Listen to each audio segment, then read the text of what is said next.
Dans cette vidéo, nous allons voir comment calculer la position de l'image d'un objet donné par une lentille convergente. Voici une consigne précise. Déterminer par le calcul la position de l'image A'B' d'un objet droit, AB de 1 cm, situé à 2 cm devant une lentille convergente, de 6 cm de distance focale, A étant un point de l'axe optique de la lentille. Nous allons débuter cette résolution en nous aidant d'un schéma. Plaçons approximativement un objet AB de 1 cm environ à 2 cm devant une lentille convergente.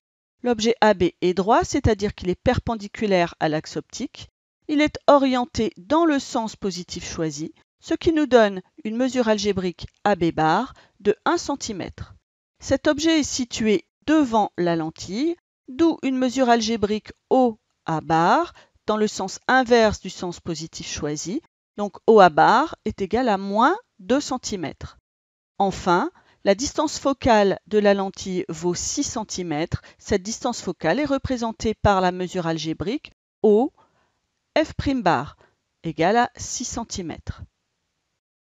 On cherche ici à déterminer la position de l'image, c'est-à-dire la mesure algébrique OA' bar.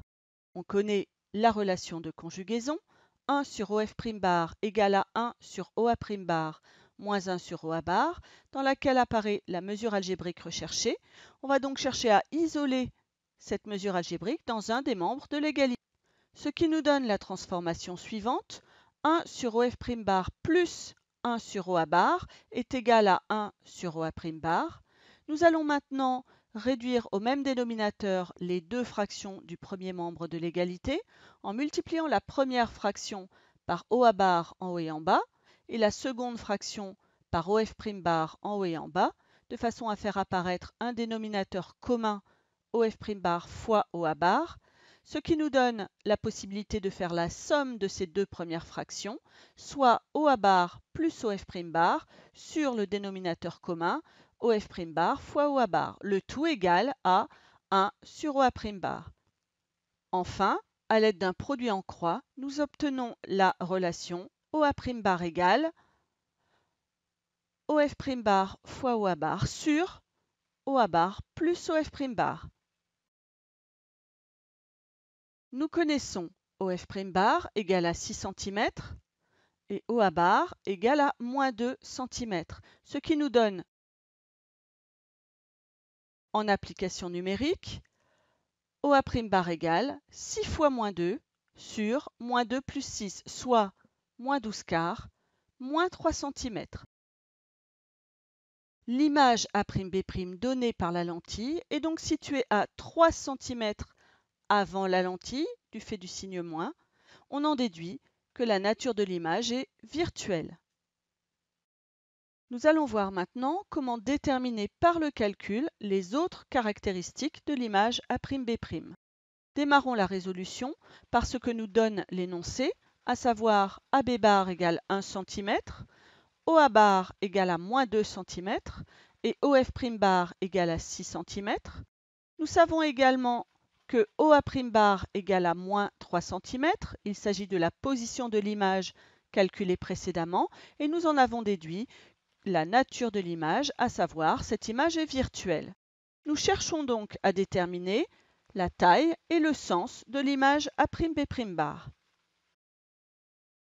On connaît la relation de grandissement A'B' bar sur AB bar égale OA' bar sur OA bar, ainsi que la définition du grandissement gamma égale A'B' bar sur AB bar. On cherche à déterminer la valeur de la mesure algébrique A'B' bar.